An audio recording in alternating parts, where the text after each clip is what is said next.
Je ne sais pas si vous connaissez le carnet de passage en douane. Alors, un carnet de passage en douane, c'est un document que l'Automobile Club de France nous donne, sous réserve d'avoir mis une certaine somme. Là, en l'occurrence, c'est 150% du prix de la moto. Et on nous donne ce document. Voilà. Ce document, il est fait de plusieurs pages. Et sur chaque page, en fait, on a 3 feuillets. Un qui reste dans le carnet, un qui est donné à la frontière, à l'entrée de la frontière, et un à la sortie quand on sort du pays, de manière à être sûr que le véhicule n'est pas resté dans le pays. Voilà, certains pays le réclament, sinon on ne peut pas rentrer dans le pays. Donc pour qu'il soit valide, il faut le faire tamponner par les douanes françaises. Rien de plus simple, vous me direz. Donc moi, je suis allé à Orly, à la direction des douanes d'Orly, afin de demander à être tamponné. On m'a expliqué que ce n'était pas dans leur prérogative, qu'il fallait aller au fret. Donc je suis allé au fret. Là, on m'a expliqué que ce n'était pas non plus chez eux qu'il fallait aller à Rungis. Malheureusement, ce n'était pas possible au moment où j'y étais. Et on m'a dit, mais c'est pas grave, quand vous allez sortir du territoire, vous arrêtez au poste frontière et puis on va vous faire tout de suite un coup de tampon et vous pourrez partir. Très bien, donc le dimanche matin, je me lève à 2 h, je charge la moto, je suis prêt à partir, je pars et j'arrive au poste frontière belge sur l'autoroute A2. Il est fermé. Donc j'attends un peu, je me dis qu'ils vont ouvrir, que je suis arrivé trop tôt. Et puis là, j'ai un routier qui est là et qui me dit que en fait, ils ne vont pas ouvrir et que ça ne sert à rien d'attendre. Donc j'ai cherché partout un poste frontière qui était ouvert. J'ai réussi à en trouver un à Bâle, à l'aéroport de Bâle. Donc je leur téléphone, ils me disent oui, bien sûr, un carnet de passage en douane, pas de souci, on va vous le tamponner. On est ouvert de 5 h du matin jusqu'à minuit, donc moi il était 9 h à ce moment-là, j'avais 500 et quelques kilomètres à faire. J'arrive là-bas, il est quelque chose comme 16 h. Et là, j'arrive à l'aéroport, j'avais le nom d'une personne, la personne arrive et me dit « Ah, non, je ne peux pas vous le tamponner.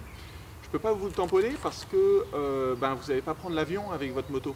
Et un carnet de passage en douane, c'est fait pour dire vous êtes sorti du pays.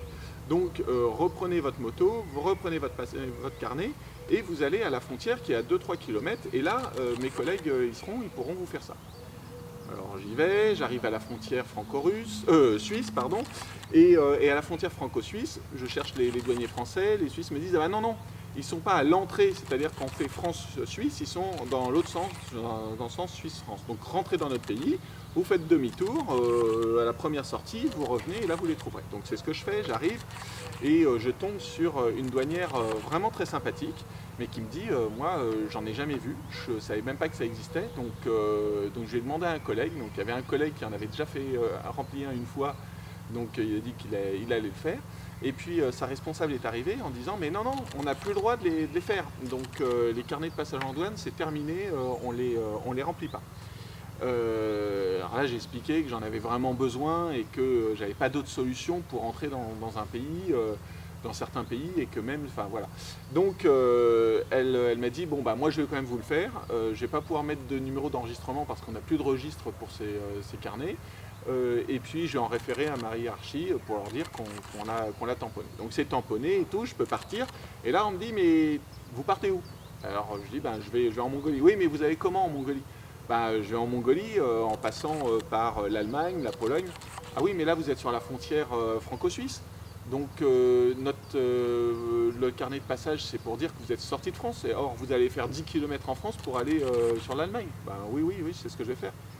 Ah bon écoutez, normalement il aurait fallu passer par la Suisse, mais là c'est bon, de toute façon ça ne nous pose pas de problème, vous pouvez repartir. Donc voilà, donc je suis parti, j'avais 1600 km à faire entre Paris et Varsovie qui était mon point de chute, là où je vous parle. D'ailleurs vous remarquerez que j'ai mis un t-shirt rouge et blanc aux couleurs de la Pologne.